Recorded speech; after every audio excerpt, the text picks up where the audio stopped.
Salam sejahtera. Nama saya Mariam Mokhtar. Saya ada satu soalan. Yang mana satu pengkhianat negara Malaysia yang sebenarnya?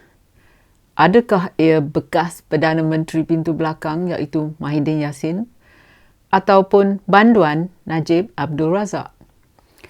Pada 11 Februari, Mahidin telah bidas banduan Najib kerana Najib cuba melukisnya sebagai pengkhianat orang Melayu. Mahidin mendakwa yang pengkhianat sebenarnya ialah Najib sendiri kerana skandal 1MDB yang telah memalukan seluruh Malaysia dan negara ini dihina seluruh dunia. Takkanlah skandal 1MDB satu-satunya definisi pengkhianat. Jadi mari kita rujuk pada kenyataan dalam Facebook Mahidin. Yang nombor 1, Melayu akan malu. Mahidin berkata, adakah orang Melayu telah lupa saat kita dimalu oleh Najib? Dalam perkara ini, Mahidin tetap salah kerana bukan saja orang Melayu yang malu, kesemua rakyat Malaysia yang berbilang kaum dan agama yang malu perbuatan banduan Najib. Mahidin ni kuat lupa ke? Bukan saja orang Melayu yang jadi rakyat Malaysia. Terdapat juga orang Cina, India, orang asli dan juga orang asal. Dah lama jadi ahli parlimen, masih tak terajar. Yang kedua, mendapat sokongan ahli-ahli parlimen. Mahidin kata yang dia jadi Perdana Menteri kerana disokong oleh ahli-ahli parlimen termasuk daripada kluster mahkamah. Ia kata yang selain dari kes 1MDB dan SRC International, terdapat juga beberapa kes pecah amanah dan pengubahan wang haram yang melibatkan pemimpin UMNO baru. Ia gelarkan mereka sebagai kluster mahkamah. Mahidin kata yang ada orang tertanya, tidakkah ia malu terima sokongan kluster mahkamah untuk jadi Perdana Menteri? Kalau Mahidin berani tanya rakyat sendiri, mereka akan kata yang Mahidin salah guna kuasa. Kerajaan Harapan runtuh kerana Mahidin terdesak nak jadi Perdana Menteri. Kenyataan yang ketiga, tidak minta jadi Perdana Menteri dan tidak berkempen jadi Perdana Menteri. Mahidin kata yang ia tidak minta untuk dijadikan Perdana Menteri dan ia tidak pernah berkempen untuk jadi Perdana Menteri. Ini adalah kenyataan kartun Mahidin. Dia yang teringin sangat nak jadi Perdana Menteri. Dia tidak berkempen kerana dia telah mencuri mandat daripada rakyat melalui langkah Sheraton. Dia tidak membenarkan undi tidak percaya terhadap pimpinannya, iaitu no confidence vote.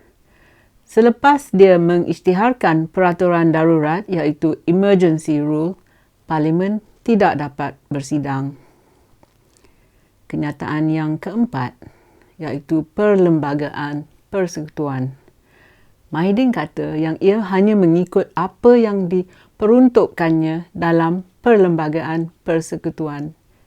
Dia kata yang setelah ia dapat sokongan majoriti ahli-ahli parlimen, ia dilantik oleh Agong sebagai Perdana Menteri. Ia kata yang pelantikan itu sah. Saya fikir Mahidin ini betul confused. Dia keliru kerana dia dengan kerjasama Speaker Dewan Rakyat iaitu Azhar Harun, mereka ni telah mencuri mandat rakyat Malaysia. Mahidin sendiri yang tidak ikut perlembagaan persekutuan.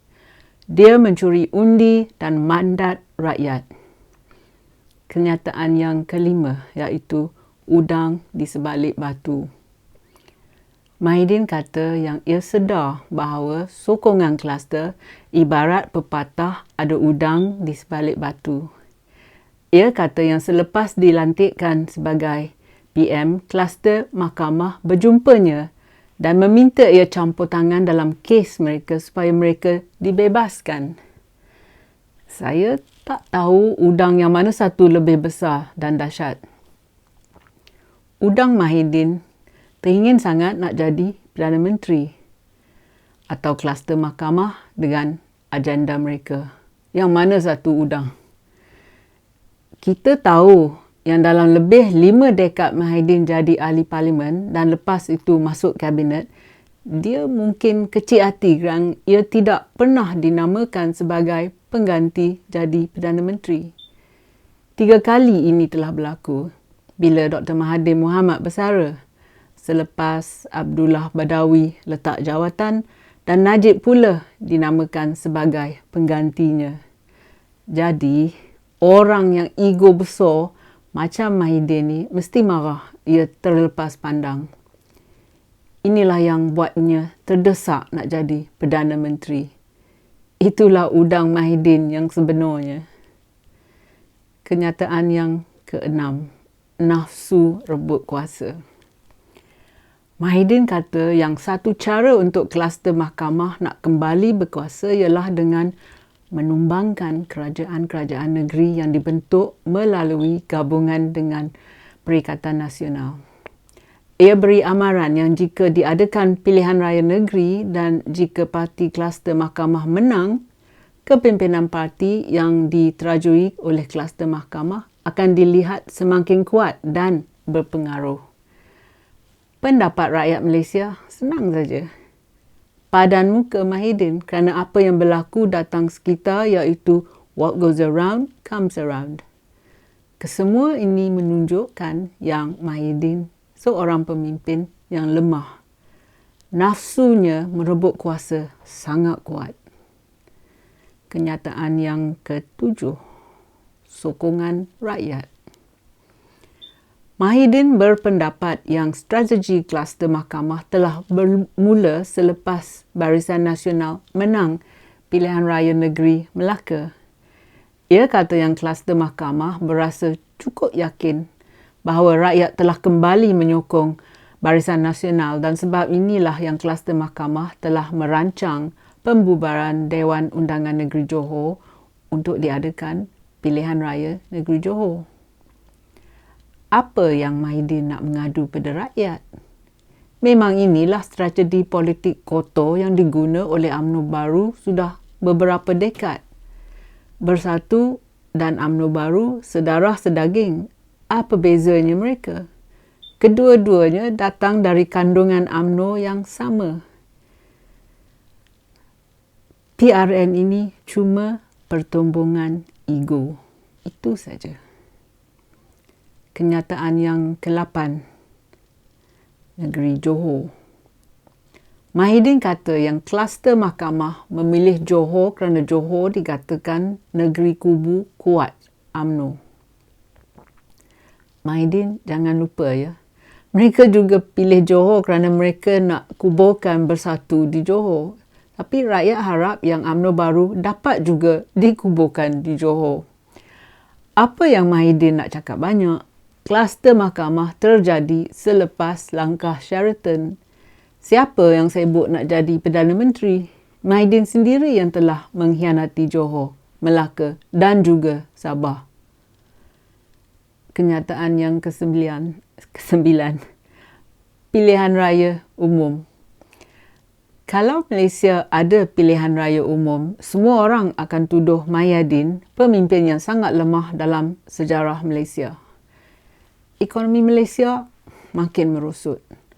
Pelabur asing buka kilang dekat Indonesia dan juga di Vietnam. Malaysia penuh korupsi. Malaysia penuh isu perkauman dan keagamaan. Siapa nak labur dekat Malaysia? Sekarang ini oleh kerana kelemahan Mahidin dan penggantinya Ismail Sabri, negara membazir duit untuk pilihan raya negeri dan juga pilihan raya umum. Orang luar negara tak pandang politik Malaysia sebagai stabil. Duit yang telah diguna dalam pilihan raya negeri sepatutnya diguna untuk memulihkan ekonomi dan infrastruktur selepas bah dan juga untuk menolong rakyat dan syarikat yang terpaksa tutup kerana coronavirus. Mahidin jangan nak tuduh orang lain. Mahidin patut terima yang dia salah dan dialah yang bertanggungjawab ke atas semua masalah Malaysia sekarang ni. Kenyataan yang ke-10. UMNO baru kembali kuasa. Mahidin tuduh kelemahan Ismail Sabri kerana ia dikuasai Presiden UMNO. Jika kluster mahkamah menang dalam pilihan raya, Presiden UMNO baru akan jadi Perdana Menteri. Mahidin mesti risau. Inilah saat yang rakyat Malaysia sudah tertunggu-tunggu selama ni. Akhirnya, rakyat Malaysia akan bangun dari slumber dan koma mereka. Inilah masa yang mereka akan bantah beramai-ramai kerana tidak mahu banduan dan penyambun UMNO baru berkuasa di Malaysia sekali lagi. Panduan Najib merampas dan mencuri duit rakyat. Bekas Perdana Menteri pintu belakang, Mahidin, mengkhianati amanah rakyat. Dia juga dibantu oleh Azmin Ali. Kedua-dua Najib dan Mahidin salah guna kuasa. Mereka telah memusnahkan demokrasi di Malaysia. Falsafah UMNO baru dan bersatu sama saja. Pegang kuasa, rebut wang, tambahkan kekayaan dan kehidupan keluarga dan kroni. Kepentingan rakyat diketepikan. Jadi, siapa pengkhianat Malaysia yang sebenarnya? Jawapannya ialah kedua-dua Mahidin dan Najib. Mereka adalah pengkhianat bangsa Malaysia. Terima kasih kerana sudi menonton. Jumpa lagi. Kalau anda suka video saya, sila tekan like dan subscribe pada channel YouTube saya. Pertimbangkan menyertai laman Patreon saya. Terima kasih.